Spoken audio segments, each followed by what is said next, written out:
miss my Call of Duty 4. You know, I play it still quite often. I play that and Modern Warfare 2. And lately I've been trying to play free-for-all in all 4 games since Call of Duty 4. So, you know, Modern Warfare, World at War, Modern Warfare 2, and then Black Ops. Yes, even though I don't like Black Ops, I still play in it. I just suck it up and get in there. The biggest thing too is when I'm playing these games is the adjustment period. There is actually an adjustment period between, like, differences between the games where you gotta change how you play, aiming, all of that stuff here. So I'm gonna try and mix it up. For the most part, I'm sticking with my camping. I don't care. I'll just call it camping. Now, it's important.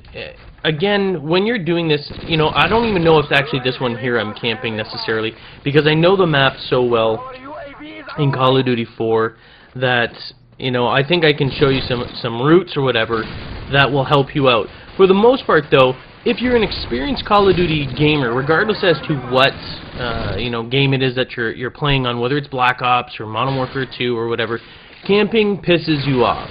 I get it. I understand that. I mean, most of you don't like it, and you don't need to do that because you know the maps, because you know how the game plays, and so forth and so forth. And so camping to you seems counterproductive. But people that are new to these games, you know, camping in strategic areas, I'm not talking about sitting in, you know, in an alleyway and getting one kill and then having to move and doing that again. I'm talking about camping in strategic areas where you're going to be able to win the game. And it's not just that. I mean, once you're more skilled and familiar with the maps, you're going to start moving. You're not going to want to sit in one spot the way that I show you. You're not going to want to do that because it does get boring. But the main point is that if you go right away, if new people that are new to Call of Duty just jump right in and start running around without knowing where they're going, without knowing how Call of Duty players, or gamers rather, for the most part, the average gamer, thinks and moves around this game, they're going to get owned. And the problem is that, you know, I think most of the run and gunners are selfish pricks. All they do is they want all these newbies and the less skilled players to simply be, you know, fodder. Basically, they just want their pad their kill-death ratio. And so they're like, oh, don't camp, blah, blah, blah, because they just want to run around and own people. And because their reaction speeds are probably better, because they know where people go through, they're going to own those newbies, you know, the people that are new to these games, right off the bat. And so what I provide them is with an alternative. And granted, don't do this all the time, but until you're familiar with you know, Call of Duty and in particular the maps, I provide you with areas in the maps that can definitely help you, you know, win games. Now in here I'm not actually, what I'm showing you here, obviously using the P90 here, is I'm not staying in one particular area. Am I going to actually be able to kill that guy? I'm showing you the difference. I mean, for the average gamer coming in here that doesn't know what they're doing, they're not going to be able to come in no matter what I tell them tactically. They're not going to be able to come into a game like this and do what I'm doing. They're not going to be able to do that, number one, because they don't know the maps that well. I cannot teach that. They've got to have familiarity with the actual maps before they can run around and just kill people. I'm actually staying in well-known transition areas because I know where the spawn areas are. I know where people actually spawn. Like when I was looking down there, that's a known spawn area. And I know this is a huge, busy area. And again, where I'm looking at right now, a lot of people coming through here. Very, very dangerous because there's spawn areas just on the other side and to the left where I was looking. So you got to be careful of that. And this type of gameplay is not, I repeat, is not effective, nor is it reasonable to assume or to expect people that are beginners or even intermediates to be able to just run around and own people. Yes, it's a lot of fun, and you will get better at it, but until you know the maps, this all you're doing is giving the big people, the ones that complain about campers and everything like that, all you're doing is giving them more kills and making them look like beasts, rather than showing them what idiots they are, because quite frankly their game relies on the fact that they're faster, not that they're smarter than you, but that they're faster in terms of, you know, response. They see you on a 1v1 situation, boom, they've got a fast reaction. This is why typically I've always stuck with Search and Destroy and avoided playing games like Deathmatch or Free-for-all, because Search and Destroy for the most part relies on strategy. And this is why we started Next Gen Tactics. We started it based on Search and Destroy because we would dominate on it. And Spider-Bite and my play style was complementary. He was a run and gunner, I was a camper. I would set up defenses, he would go and rush toward, and we would go in sync. Like, we would head in the same direction, and it would just work out beautifully.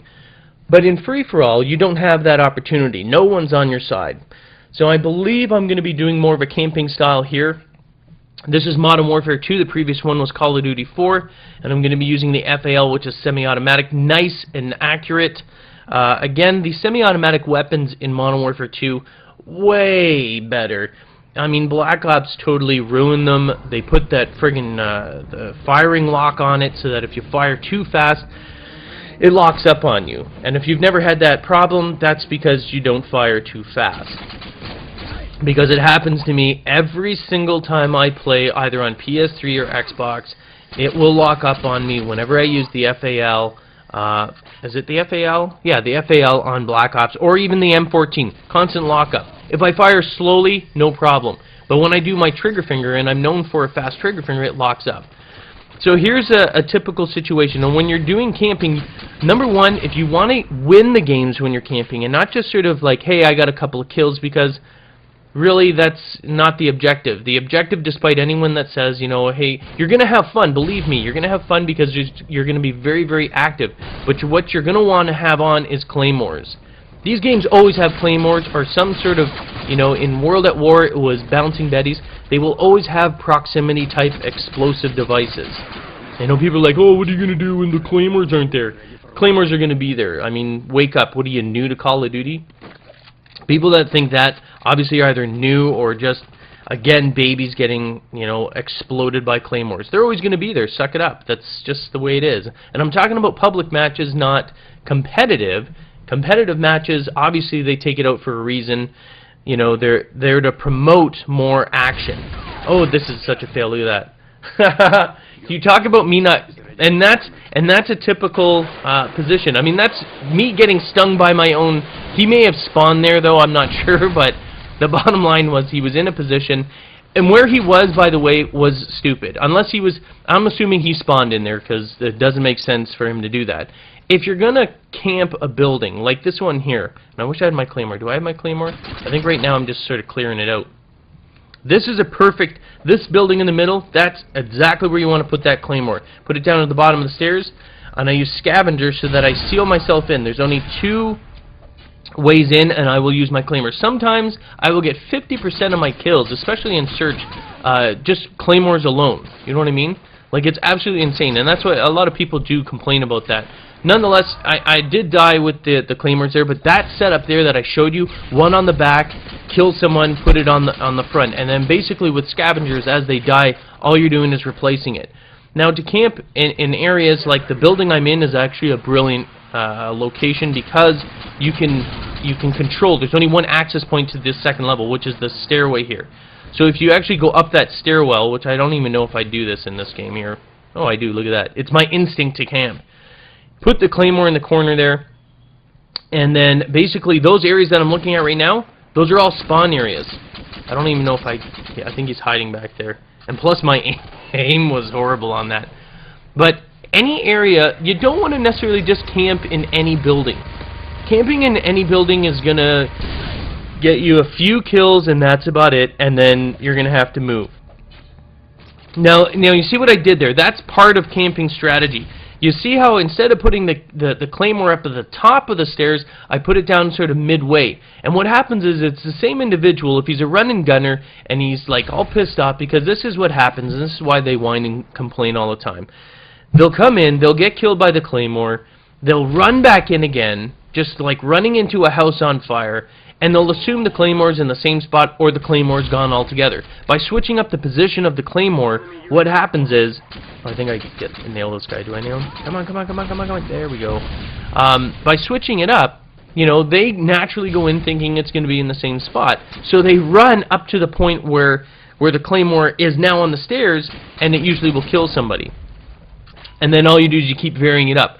Now this location here, because I'm going back to it, And of course I sound whore. Another big thing, huge part of this game, especially search and destroy, or this type of, you know, I'm going to call it camping strategy in any buildings. Now I'm hearing him, that's why, if you're wondering why I'm actually sort of staying back, is just like that. The reason being is because I sound whore.